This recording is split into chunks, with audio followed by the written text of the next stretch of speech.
Olá, bom dia. Estamos iniciando agora a videoconferência de resultados do segundo trimestre de 2022 da Engie Brasil Energia. Sou Rafael Bósio, gerente de relações com investidores da companhia. Informo que, neste momento, as pessoas conectadas estão no modo ouvinte. Mais tarde, quando abrirmos a sessão de perguntas e respostas, os participantes poderão enviá-las pelo chat da plataforma. Cabe lembrar que esta videoconferência está sendo gravada. Disponibilizamos em nosso site www.enge.com.br/investidores os arquivos da apresentação e do release de resultados, além do ITR, onde são divulgadas em detalhes as análises das demonstrações financeiras do trimestre, além dos resultados operacionais, dos avanços na implantação de novos projetos, entre outros fatores. Antes de prosseguir, quero esclarecer que eventuais declarações que possam ser feitas durante essa videoconferência, relativas às perspectivas dos negócios da companhia, devem ser tratadas como previsões, dependentes da conjuntura econômica do país, do desempenho da regulamentação do setor elétrico, além de outras variáveis, e, portanto, estão sujeitas a mudanças. Me acompanham hoje os senhores Eduardo Sattamini, diretor-presidente e de Relações com Investidores, e Marcelo Malta, diretor financeiro da companhia, para também comentar o desempenho da Engie Brasil Energia no segundo trimestre de 2022. Lembramos que os jornalistas que desejarem fazer perguntas podem fazê-las por e-mail, enviando-as à assessoria de imprensa da companhia. Agora eu passo a palavra ao Sattamini para iniciar a apresentação. Sattamini, por favor, pode prosseguir. Vamos lá, bom dia a todos. Obrigado, Rafael. É com prazer que eu estou mais uma vez aqui com vocês, apresentando os resultados da Engie Brasil Energia. E nós vamos direto aí para o slide 5, já está na tela.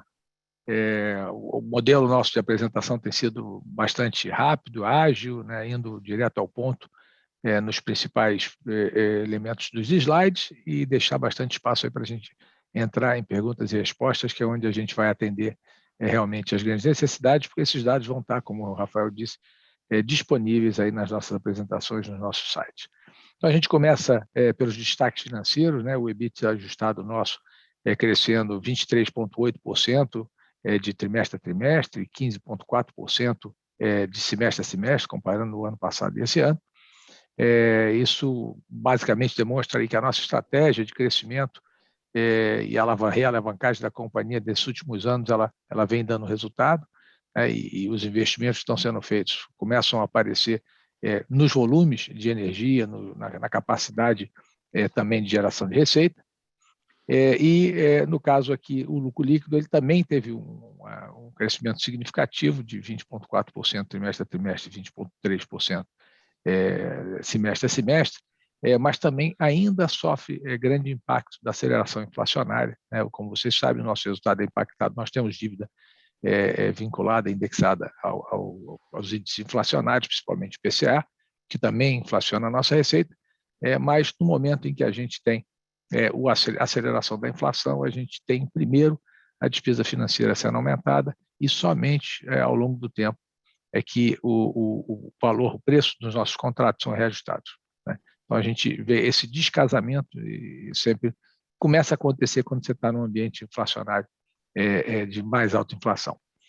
Os drivers desses resultados, né, eles vêm 6,9% relativo ao aumento do preço médio de venda. Por que ele não é relativo à inflação? A inflação nesse período de 12 meses deve ter sido a IPCA da ordem de quase 12%, mas é porque nós temos uma boa parte do nosso volume também sendo liquidado ainda no volume no preço spot, ocasionado aí pela ideologia maior. A gente tem um hedge, uma reserva de energia que a gente acaba guardando por causa da assimetria do risco do mercado de curto prazo, e com isso o nosso preço médio líquido de venda não foi significativamente mais alto, acompanhando a inflação. Mas isso foi compensado pelo volume. O volume de vendas aí a gente aumentou 321 megawatts médio e 7,9% de aumento de volume. Bom, isso gera esses 279 milhões a mais relativo a preço e volume. Nós tivemos também a contribuição do segmento de transmissão, com a RAP de 92 milhões alcançada no trimestre. A gente vai falar um pouquinho mais desses projetos que geraram esse esse aumento, né, Gralha Azul e Novo Estado, mais adiante.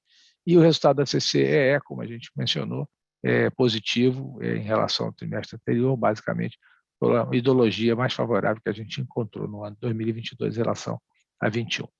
Com relação aos fatores negativos do resultado, 215 milhões de aumento de compra de energia, basicamente oriundo da transação que foi feita na venda de Jorge Lacerda. A gente se comprometeu ainda até 2025 a comprar a energia do parque, né?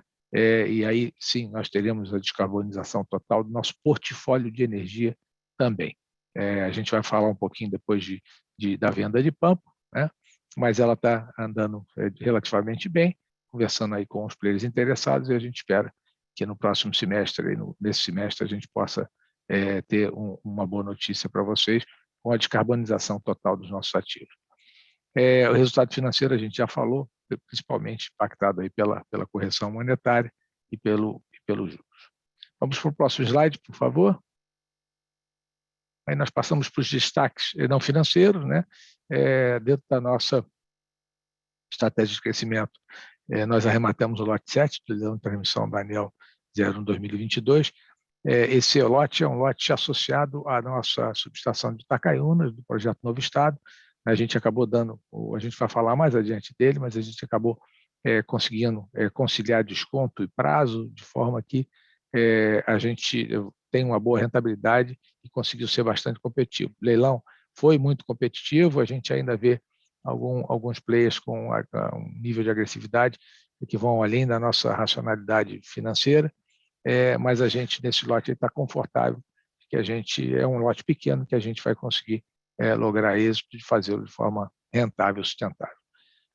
A gente concluiu a aquisição do conjunto eólico Serra do Assuruá, são 880 megawatts, nós estamos pagando 265 milhões pela aquisição do projeto, e a previsão é que a gente vai fazer investimentos da ordem de 6 bilhões para que esse conjunto eólico seja instalado aí, entrando em operação no final de 23, início de 24.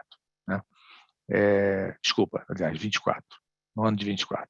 Então, essa é um importante fator, aí, elemento de destaque, porque isso também garante o nosso crescimento. A gente vem mostrando o crescimento aí nos últimos anos, vocês vão ver também o nível de investimento vem se mantendo aí da ordem dos 4 bilhões, Malta vai falar nos destaques financeiros mais adiante, e é isso que tem trazido o crescimento do nosso EBITDA, que cresceu aí da ordem de quase 120% desde 2016.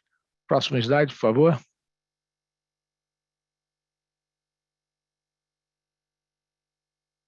Bom, a gente tem também destaques, tem positivos e negativos. Nós tivemos que fazer mais uma parcela do impairment da venda de Pampa, isso em função aí das discussões e da alocação de risco do ativo, mas isso está sendo absorvido aí no resultado, e isso não é um fator recorrente. Né? Nós temos previsto também 300 milhões de investimento, nós assinamos um acordo para implantação através da TAG, né, da nossa participação na TAG, com as centrais elétricas de Sergipe, a CELSE, para fazer a conexão daquele terminal e daquela central de geração termoelétrica à nossa rede de transporte de gás lá no Nordeste.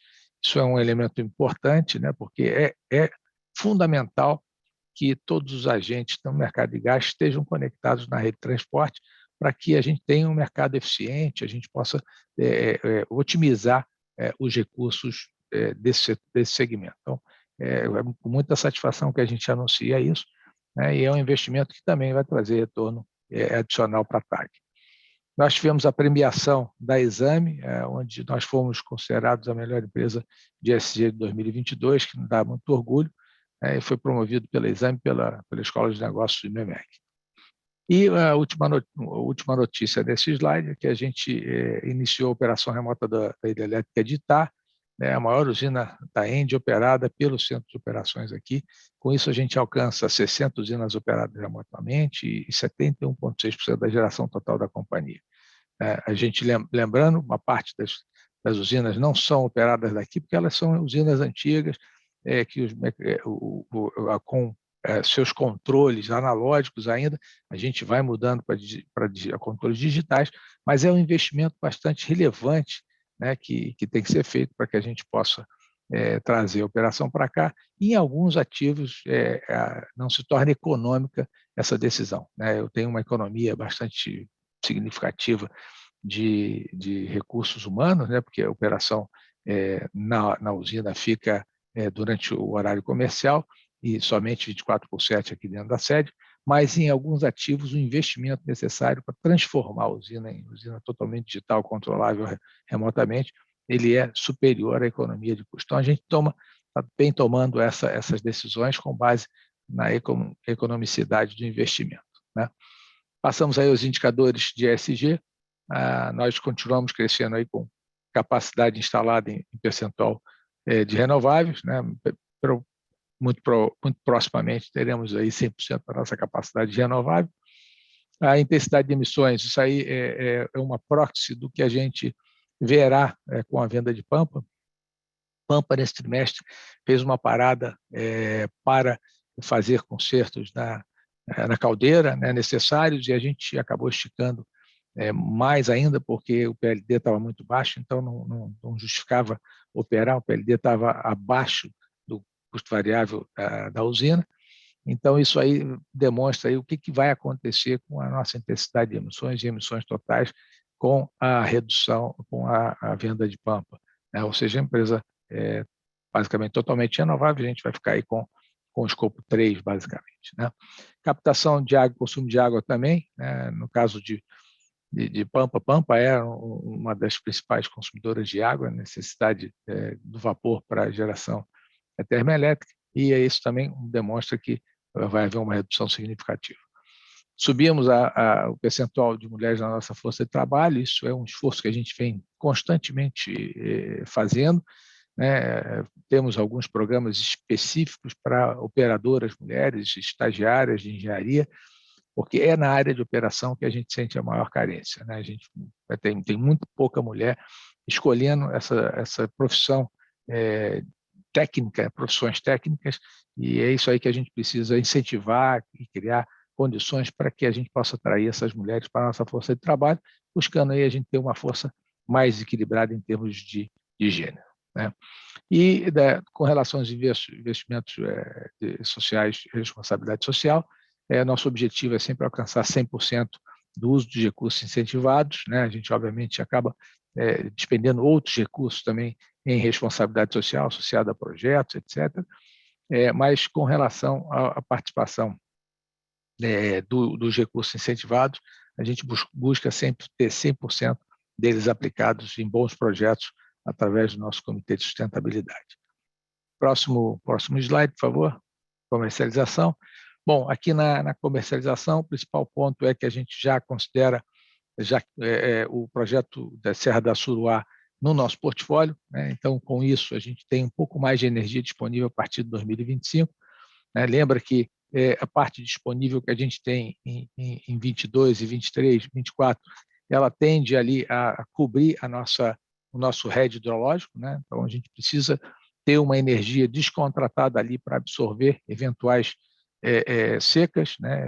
Situações hidrológicas desfavoráveis, né? Como eu já falei, porque existe uma assimetria. Quando acontece isso, nós perdemos energia e temos que recomprá-la a custo muito elevado. Então, a decisão da empresa é fazer o seu RED através da reserva de energia, né? Então, a partir de 2025, 2026 é que a gente começa a ter um pouco mais de energia, e a boa notícia é que a gente tem conseguido vender energia mais recentemente em boa quantidade, né? Com preços razoáveis. A gente tem sentido aí no mercado uma elevação dos preços, principalmente puxados pelo fator de que o custo marginal de expansão tem subido, né? Quando a gente olha hoje, o driver de custo é uma eólica, e a eólica, em função do aumento do custo do cobre, do aço, do cimento e da inflação local, a gente tem sentido uma pressão de custos, e isso impactando também no preço do mercado futuro.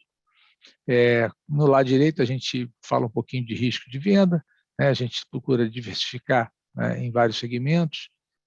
nunca passando de 15% de nenhum segmento específico, né? Quando a gente fala siderurgia é bastante pesado, mas alimentos ele é muito diversificado em vários tipos de indústrias, e as outras indústrias também com percentual muito, muito baixo. E a maneira de contratação ela é sempre olhando no médio e longo prazo, a gente está sempre contratando um pouco, mantendo a resiliência da nossa atividade, a consistência da nossa atividade comercial e a resiliência do nosso resultado, né?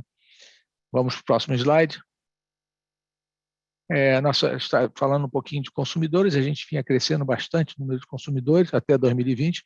Com a pandemia, a gente resolveu fazer um Fly for Quality, né, buscando clientes de melhor qualidade, por um lado, e outro lado, 21 nós tivemos uma ideologia muito ruim, fez também com que a gente fosse um pouco mais conservador no nosso volume de venda.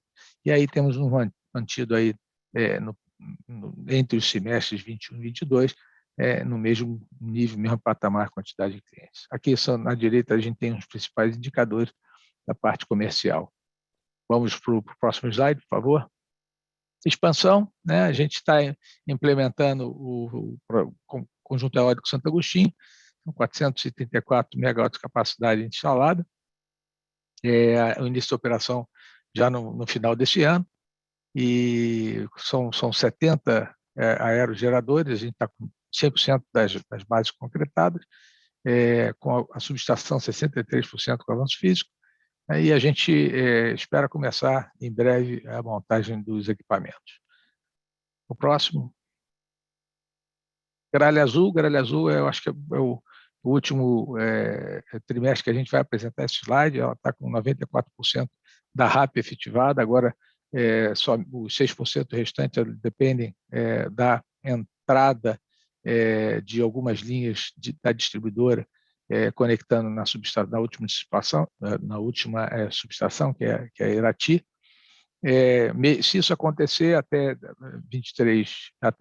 março de 23, esses 6% já começam a entrar. Se não, 23 é a data limite para a entrada da distribuidora, e aí a gente, de qualquer maneira, começa a receber a partir daquela data, né? Mas o projeto está totalmente acabado, construído, e é somente dependendo dessa última parte, que é por conta da distribuidora. Vamos lá? Novo estado, nós temos um progresso físico da obra bastante elevado, 93,4%, e nós estamos com 49% da RAP, agora estamos trabalhando no trecho Xingu-Serra Pelada, e a ideia é que nosso cronograma prevê a entrada desse trecho, que é um trecho de faturamento único, né, onde nós temos 3 empreiteiras trabalhando, nós aumentamos o número de empreiteiras para poder aumentar a velocidade da implantação. A previsão é que no final desse ano nós tenhamos, então, a operação comercial dessa segunda parte. Mais um slide. O lote 7, o lote recém-adquirido, lá no último leilão, a gente já falou um pouco dele, ele está conectado ali na subestação de Itacaiunas, e um CAPEX da ANEEL da ordem de 110 milhões, e o prazo de concessão são 30 anos. A nossa ideia é reduzir 24 meses o prazo de operação previsto pela ANEEL, e 30% o CAPEX. Vamos para o próximo. Geral, a gente sempre apresenta geral. Geral hoje está com uma operação bastante estabilizada. Ela teve uma produção de energia baixa, mas isso não implica em absolutamente nada economicamente. Isso foi uma ideologia pior no norte nesse início de ano, né? Mas ela está com uma disponibilidade bastante boa, 99,1% do FID. A gente apresenta geral porque em algum momento a gente sempre fala, a ideia do controlador de que esse ativo venha a ser agregado aos ativos da Engie Brasil Energia, e a gente passe a operar também essa grande unidade do grupo, né? Vamos para o próximo.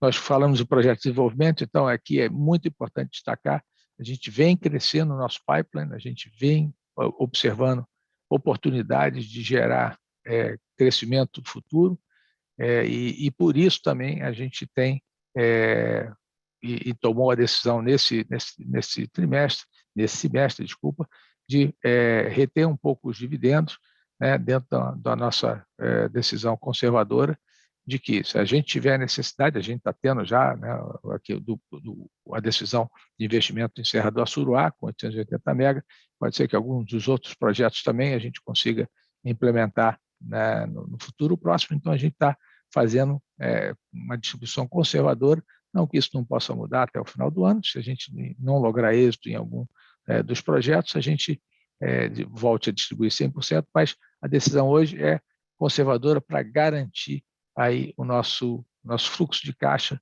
para investimento e crescimento, que eu acho que também é bastante importante nesse momento, né? Próximo slide. Bom, aí eu passo para o desempenho financeiro. Malta, por favor. Obrigado, Sattamini. Bom dia a todos. Vou falar um pouquinho da performance financeira no trimestre. Então, esse slide mostra retornos consistentes ao longo dos anos, demonstrando nossa disciplina financeira e alocação de capital eficiente. No quadro à direita, a gente demonstra a nossa performance financeira nos últimos 6 anos. Tivemos aí investimentos expressivos nesse período, nossa capacidade instalada aumentou de forma significativa, com destaque em investimentos em energias renováveis. Adquirimos a participação na TAG, entramos no negócio de transmissão, com 8.800 quilômetros de linhas. O nosso EBITDA nesse período cresceu de forma significativa e sustentável, e distribuímos dividendos em montantes também significativo. Muitos dos anos pagamos 100% de dividendos. Próximo slide, por favor. Esse slide mostra a evolução da nossa receita operacional líquida.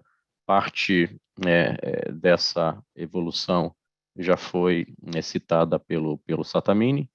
Então, tivemos uma elevação significativa do volume de vendas e uma elevação também do nosso preço médio de venda de energia. Operação de trading, nós tivemos uma redução no trimestre de 134 milhões. Por outro lado, também tivemos uma redução de custos de 133 milhões, que nos levou a uma margem de 1 milhão de reais. No segmento de transmissão, nós tivemos aqui uma redução por conta da redução do CAPEX entre os trimestres, e eu acho que esses são os principais fatores da evolução da nossa receita líquida. Esse slide mostra a nossa participação no resultado da TAG. A TAG tem apresentado resultados bastante consistentes. Eles fecharam o trimestre com lucro de 492 milhões de reais, o que representa para o nosso EBITDA um valor de 160 milhões, que é a nossa participação acionária na TAG. Próximo, por favor. Esse slide mostra a evolução do nosso EBITDA. Nós expurgamos os efeitos não recorrentes. No segundo trimestre de 2021, nós constituímos um impairment para os ativos de Jorge Lacerda, e agora nesse trimestre, como mencionado pelo Sattamini, nós registramos um impairment de 180 milhões de reais. Aqui estamos trazendo uma novidade na apresentação do EBITDA, que é o expurgo dos efeitos econômicos dos ativos de transmissão. Então, no trimestre passado, tivemos 159 milhões, e nesse trimestre 177. Só relembrando que esses impactos econômicos são relativos à remuneração dos ativos financeiros de construção. Por outro lado, demonstramos aqui a RAP capturada no trimestre, no montante de 92 milhões. Então, como mencionado já pelo Sattamini, tivemos elevação de preço e volume de vendas, e tivemos também um aumento de compra para o portfólio, comprar essa, na sua grande maioria, de diamante, que são os ativos de Jorge Lacerda. Próximo slide, por favor. Evolução do lucro líquido, o impacto principal é a elevação do nosso EBITDA, como também já citado pelo Sattamini, tivemos uma elevação do nosso resultado financeiro por conta de inflação, juros, além dos empréstimos de Floresta e Paracatu, que entraram no nosso passivo por conta da aquisição desses ativos. Próximo, por favor. Bom, esse slide ele demonstra a nossa evolução do endividamento. No trimestre, fechamos a relação dívida líquida EBITDA de 2,1 vezes e dívida bruta EBITDA de 2,8 vezes. Isso demonstra uma estrutura de capital adequada para suportar a nossa estratégia de crescimento. Próximo. Bom, esse slide demonstra a evolução, o perfil de amortização da nossa dívida, que é bastante equilibrado. Demonstra também o custo competitivo que nós temos no nosso endividamento, hoje em cerca de 15% ao ano nominal, o que equivale aí a 3,5% de dívida de juros reais. Aqui também, bom, aqui só para finalizar, demonstramos também a composição dos indexadores da nossa dívida, mostrando que eles são bastante defensivos. Temos 73% do nosso endividamento indexado ao IPCA, que está redeado pelos nossos contratos de vendas também em IPCA. O duration hoje em torno de 7,4 anos, que também se mostra bastante adequado. Próximo. Então, esse slide demonstra nossos investimentos ao longo dos últimos anos, investimentos esses com retorno adequado e suportados pela nossa forte geração de caixa e estimativa, estratégias de fund adequada também. O próximo. Bom, esse slide mostra o histórico da nossa distribuição de dividendos. Como mencionado, muitos dos anos o payout foi de 100%.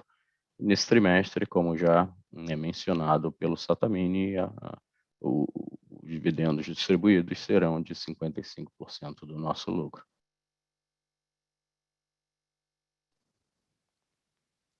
Bom, com isso eu termino essa sessão de apresentação da nossa performance financeira e abrimos aí para perguntas e respostas dos senhores. Olá, Sattamini, Malta, obrigado pela apresentação. Temos aqui algumas perguntas, eu vou tentar consolidar, porque algumas são repetidas, então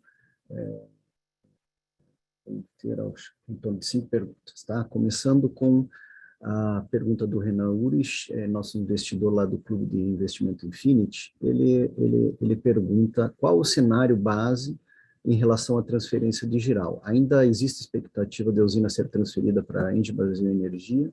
E o que ainda precisa ocorrer para que a aquisição seja efetivada? Bom, obrigado pela pergunta, Renan. Sim, existe perspectiva, tanto é que a gente mantém o ativo aqui na nossa apresentação, trimestre a trimestre ele está aqui, mas o controlador tem uma postura de que ele só vai fazer a transferência a hora que o projeto estiver financeiramente equilibrado. Ele agora, a partir de julho de 2022, ele tem já uma redução da TUST, julho de 2023, ele tem a previsão da redução da TUST, né, que a TUST ela é congelada durante 10 anos e a partir de 10 anos ela passa a ter as suas variações. E vai ter uma redução significativa da ordem de 30% na TUST, que é uma despesa da ordem de 1,1 bilhão de reais por ano. Então, a gente está falando aí de um caixa extra para a companhia, de geral, para a energia sustentável do Brasil, da ordem de 330 milhões de reais. Então, isso aí deve equilibrar financeiramente a operação da companhia, e aí sim eu acho que talvez seja um momento em que o controlador vá trazer para a avaliação do Comitê de Partes Relacionadas, aí que vai ser feita uma avaliação justa, com a participação de advisors, com a definição através dos representantes dos minoritários do Conselho.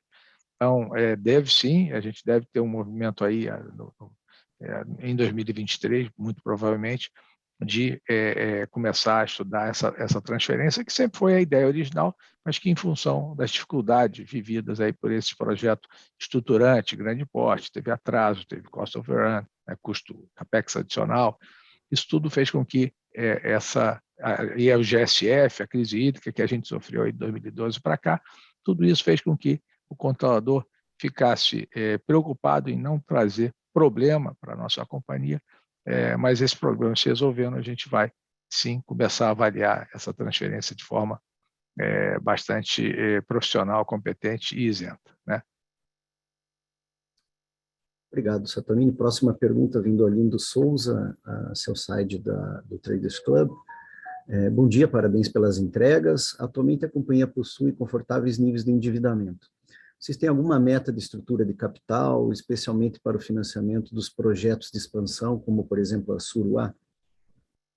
Bom, sim, todos os projetos eles têm as nossas premissas básicas de alavancagem, e a alavancagem do projeto hoje tem sido da ordem de entre 70% e 80%, a estrutura tem sido entre 70% e 80% de financiamento e 20% e 30% de equity, né? Essa é normalmente a nossa alavancagem para os projetos. E a nossa alavancagem global da companhia, a gente sempre mira estar entre 2,5 vezes e 3 vezes dívida líquida e vista, de tal forma que a gente mantenha a nossa competitividade no mercado de capital, né, com boa liquidez, com AAA, e que também a gente considera isso uma vantagem competitiva nossa quando a gente vai bidar pelos projetos, né, e tendo um custo de capital, custo de dívida mais baixo, né?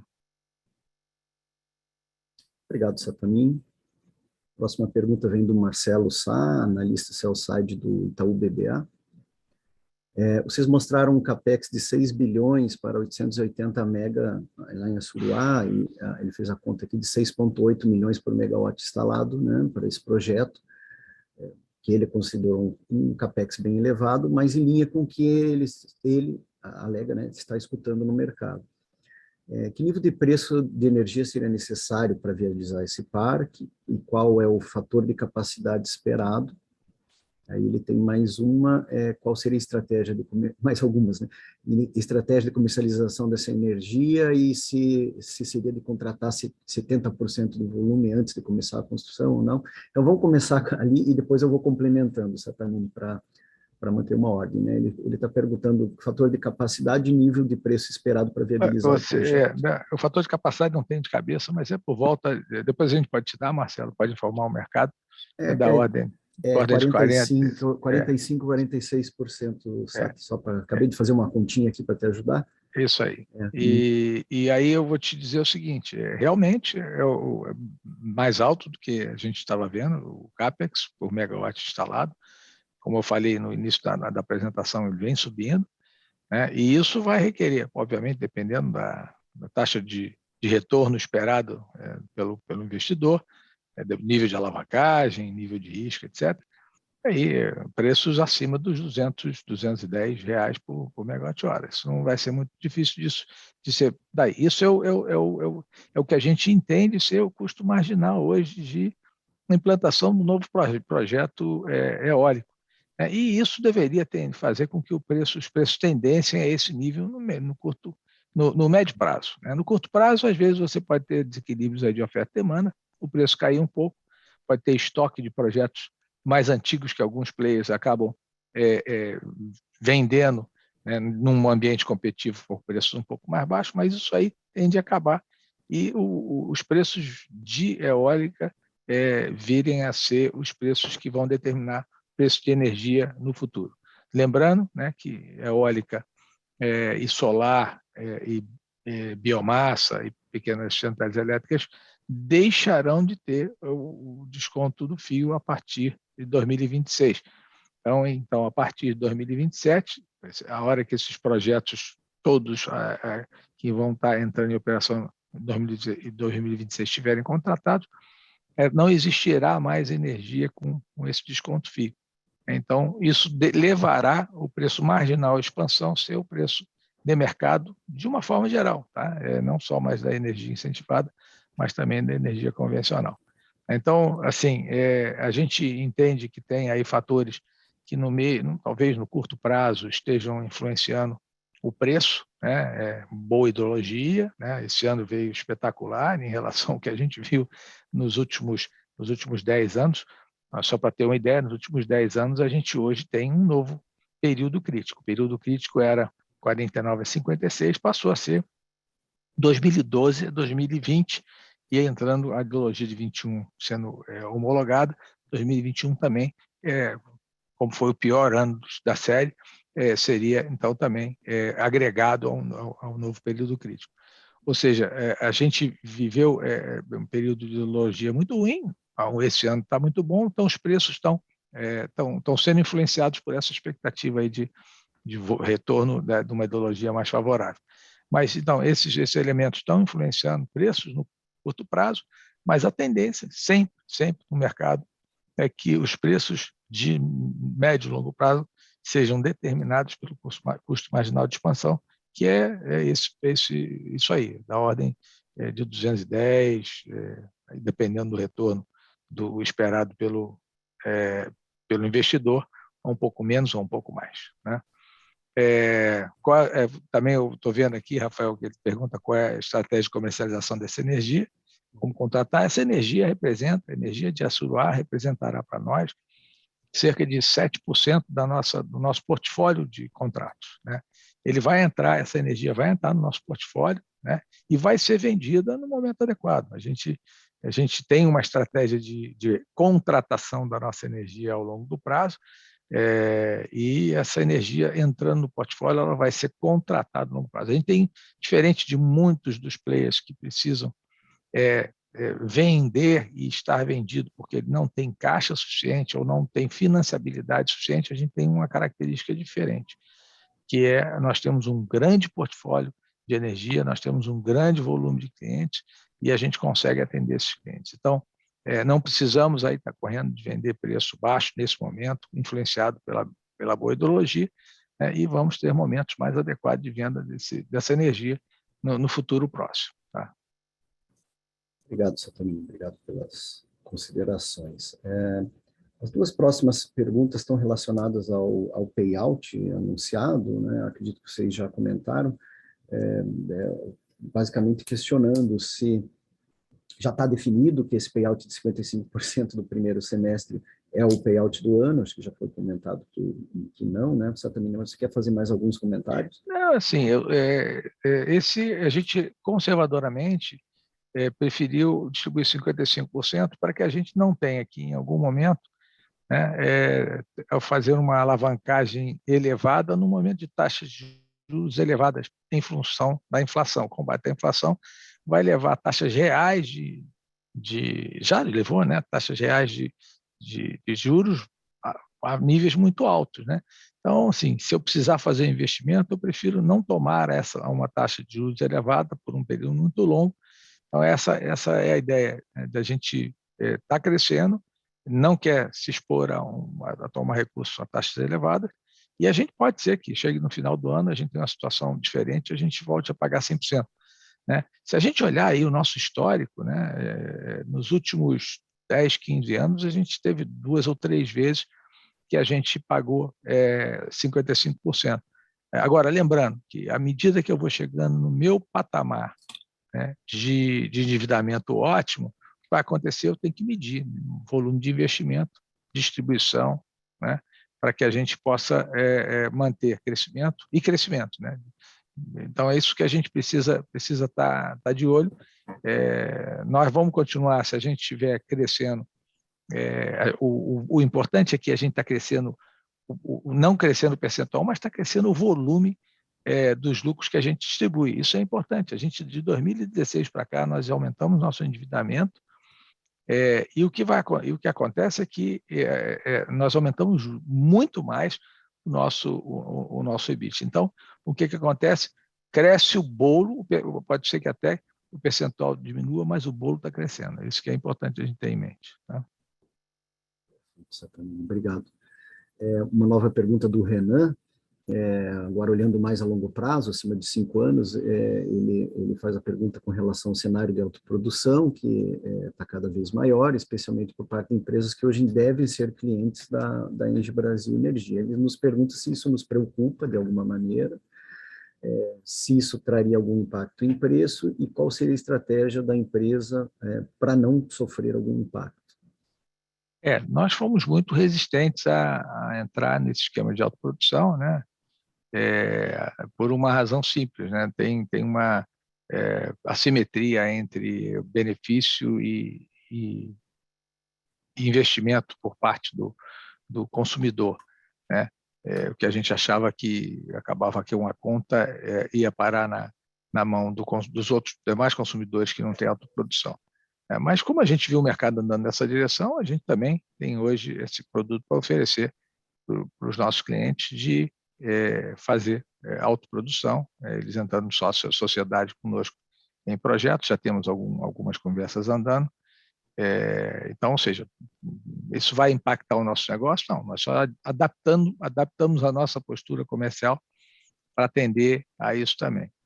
Eu acho que isso tem um impacto menor a partir da 414, né? A nova regulamentação que está sendo discutida no Congresso, vai existir aí uma limitação para o autoprodutor. Então, o produtor passa a ser um cliente somente de grandes volumes, e aí não é qualquer um que entra na autoprodução.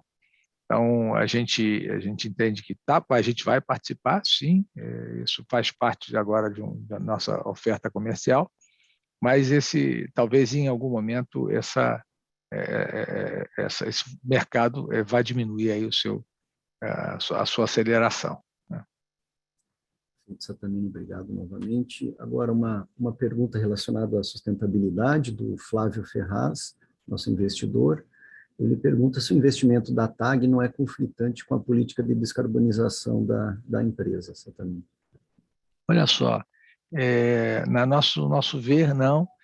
O gás é um combustível que é o combustível da transição energética, ou seja, a gente precisa substituir uma série de outros combustíveis fósseis com muito mais impacto de gases de efeito estufa, e eu acho que o gás vai nesse direcionamento. Tá? Muitas usinas ainda têm óleo combustível na sua geração, muitas indústrias têm o óleo combustível ou outros combustíveis que são mais poluentes. E lembrando que não adianta que você não consegue fazer uma matriz totalmente renovável com base em solar e eólica e hidráulica, porque esses recursos são recursos da natureza e são incertos. Então, precisa ter algum volume, né, de energia oriunda de fonte termoelétrica confiável para que você possa ter um sistema renovável e sistema de suprimento equilibrado.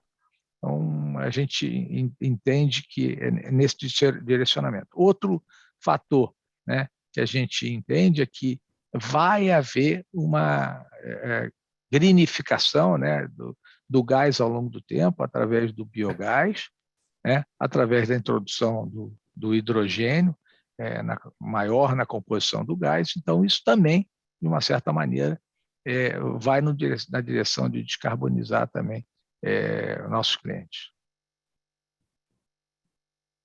Obrigado. Próxima pergunta vem do Guilherme, analista sell-side do Santander.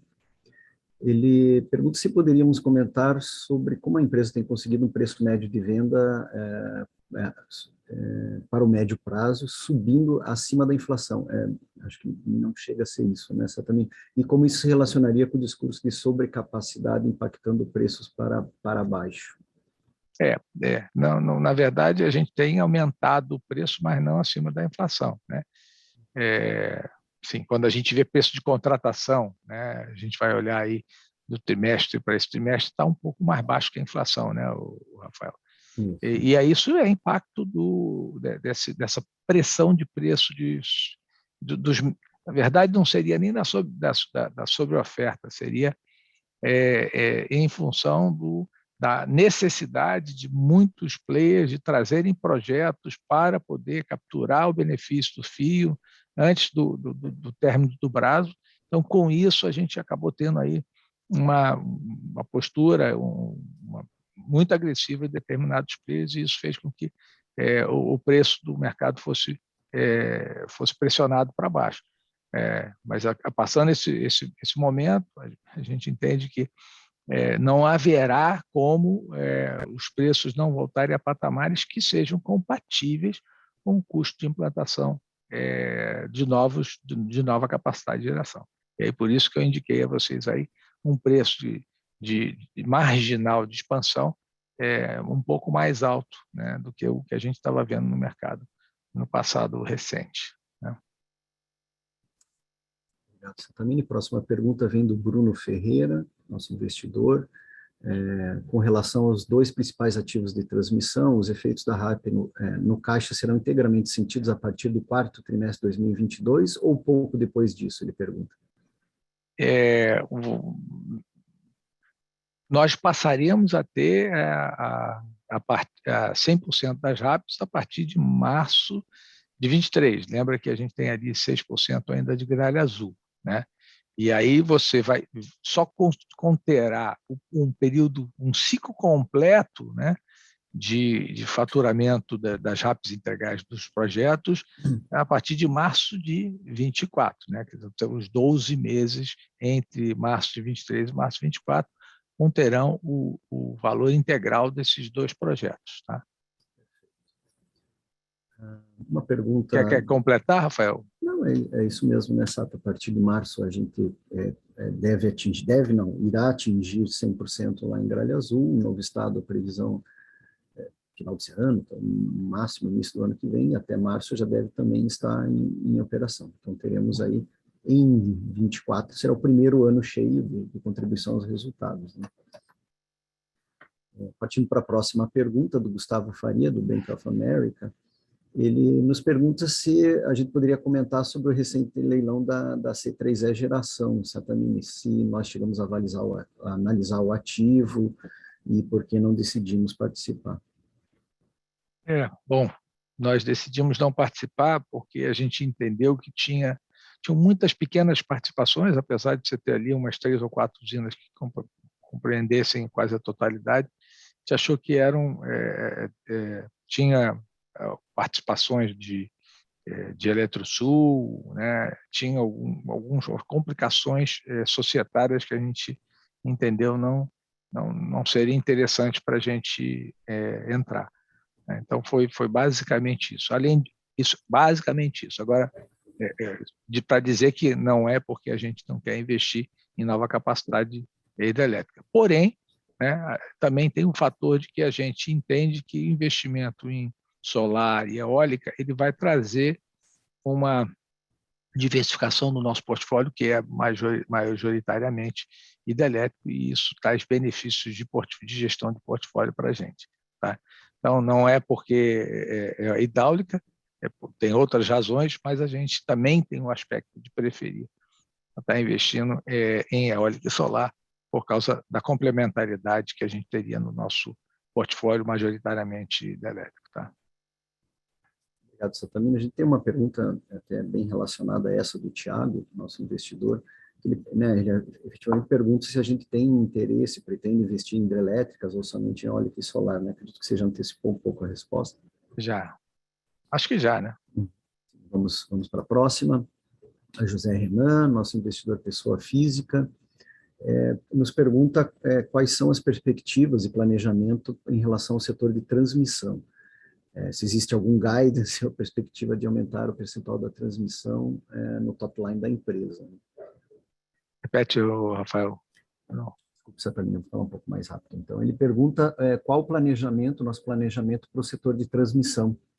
Se a gente tem um guidance ou perspectiva de aumentar o percentual da transmissão no top line, na nossa receita, no faturamento da empresa. Sim, nós temos sim interesse em aumentar, só que esse aumento virá, como a gente sabe na transmissão, o Greenfield vem através dos leilões, não tem outra maneira, são concessões, né, e Brownfield, né, que seria a parte de M&A, ela é muito competitiva. Muito provavelmente iremos no caminho de explorar projetos novos, né, novas concessões, com novas construções, até porque a gente entende que a gente tem uma expertise de construção, um conhecimento no mercado de construção de ativos de infraestrutura muito, muito robusto, né? A gente tem uma equipe muito forte e é aí que a gente agrega maior valor.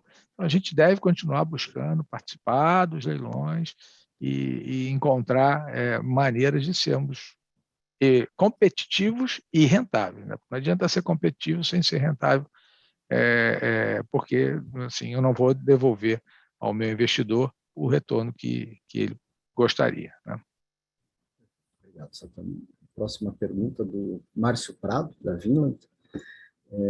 Ele pergunta se poderíamos comentar sobre retorno esperado, atualizado dos projetos em geração e transmissão. A gente não dá guidance, mas Sattamini está contigo. Ele pergunta também se o CAPEX dos projetos que estão em construção se mantiveram, se a gente conseguiu entregar. Vamos lá. Dá para a gente responder meio, brincando aqui, meio somebody love aqui com ele. Né? A gente responde um pouquinho, mas não esclarece tudo. Bom ver o Márcio de volta aí, né? Márcio, nosso companheiro de muitos anos.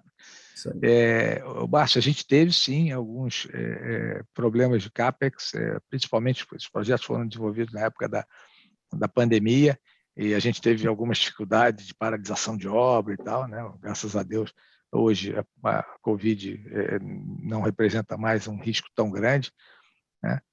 Graças à vacinação e ao nosso entendimento da doença, mas nós tivemos sim alguns aumentos de CAPEX, mas também, em contrapartida, os macroeconômicos, né, os fatores macroeconômicos também beneficiaram bastante esses projetos. Então, eu diria que os projetos hoje que a gente tem de infraestrutura e de transmissão e de geração, apesar desses aumentos de CAPEX, eles mantiveram seus níveis de rentabilidade ou então até maiores do que a gente esperava quando nós aprovamos esses investimentos. Tá? Perfeito. Pergunta agora do Henrique Peretti, do JP Morgan. Ele pergunta, Sattamini, a companhia considera ficar long no mercado spot nos novos projetos, por exemplo, Serra do Assuruá, considerando a mudança na metodologia de cálculo do PLD? Rafael, de novo, fala aí, picotou para mim aqui, desculpa. Desculpe, vamos lá. A companhia considera ficar long no mercado, é isso? No mercado spot, considerando a mudança na metodologia do PLD, para o ano que vem, né? Em diante.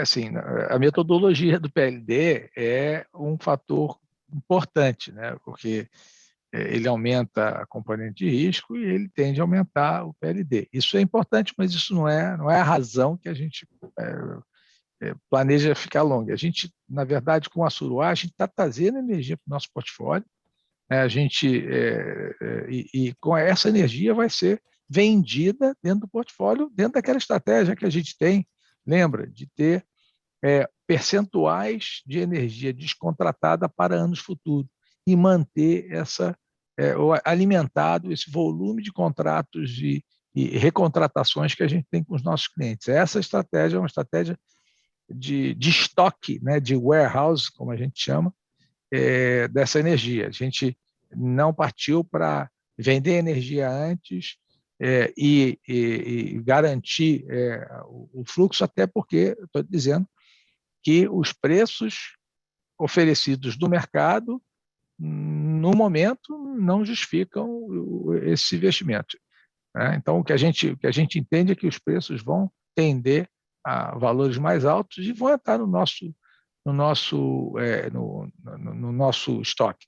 Lembrando, esse estoque ele vai estar alcançando clientes que estão migrando. Né? Aí esses caras não são, a gente não consegue, através deles, fazer o lastro de um grande projeto, porque eles são pequenos, mas são clientes que, ao longo dos próximos anos, vão estar migrando do mercado cativo para o mercado livre, com pequenas quantidades, então serão milhares de clientes que estão dispostos a pagar uma tarifa maior, né, pela migração. Né? Eles estão num nível de tarifa muito elevado, eles vêm para o mercado livre, obviamente, vão buscar melhor nível de preço, são pequenos clientes, então a gente vai encher esse vazio aí com grãozinhos pequeninos ao longo dos próximos anos, com atividade forte comercial, e para isso a gente também tem um investimento forte na parte de digitalização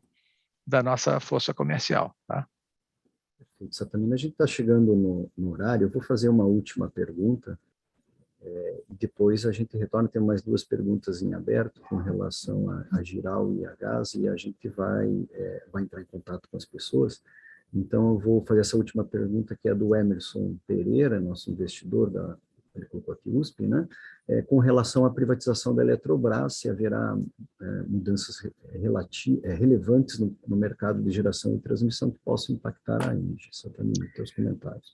Eu diria assim, que eu acho que sim, teremos aí impacto, mas eu acho que talvez numa parte do mercado que você mencionou, que é na comercialização. Né? A geração na transmissão, ele vai ser um competidor nosso como outro qualquer. A questão é que, ao privatizar a Eletrobras, você dá a ela flexibilidade de montar a sua própria força comercial e oferecer ao mercado. Hoje em dia, o que está acontecendo? As empresas do antigo grupo Eletrobras, estatal, eles eram obrigados, eles tinham pouca flexibilidade de comercialização, eles tinham que ir para leilões para vender essa energia, e essa energia acabava sendo vendida para comercializadores que aí pressionavam preços para baixo, né, na compra da Eletrobras, e ofereciam preço mais margem aos clientes, fazendo como se fosse uma competição ruim, porque vinham com a base de preços baixa e com uma pequena margem só de comercialização em cima. Na hora que essa energia é vendida pela Eletrobras, obviamente a Eletrobras, como qualquer player, né, vai tentar ser competitivo, mas vai tentar capturar o excedente do consumidor, né, que é o que todos nós buscamos, né, vender pelo menor preço possível dentro do mercado disponível. Então, acho que vai ser saudável para o mercado uma postura concorrencial mais adequada do volume de energia da Eletrobras. Sattamini, obrigado. Agradecemos a todos pelas excelentes perguntas, um bom bate-papo hoje aqui, e devolvo a palavra ao Sattamini Amato para as considerações finais. Ok, mais uma vez, pessoal, muito obrigado aí pela participação, pelas boas perguntas, né? Esse negócio da gente ter pandemia acabou fazendo com que a gente só tenha reuniões virtuais. Eu acho muito eficiente, porque a gente acaba ganhando tempo com isso, mas sinto saudade de estar presencialmente com vocês e relembrar os amigos e discutir. Mas vamos ver se a gente encontra oportunidade para isso também no futuro próximo, que a vida não dá para ser só virtual, né, Roger? A gente precisa também estar com as pessoas e sentir esse calor humano, essa relação que a gente sempre teve. Muito obrigado e até a próxima call de resultado ou algum outro evento que estaremos participando. Obrigado, pessoal. Até a próxima.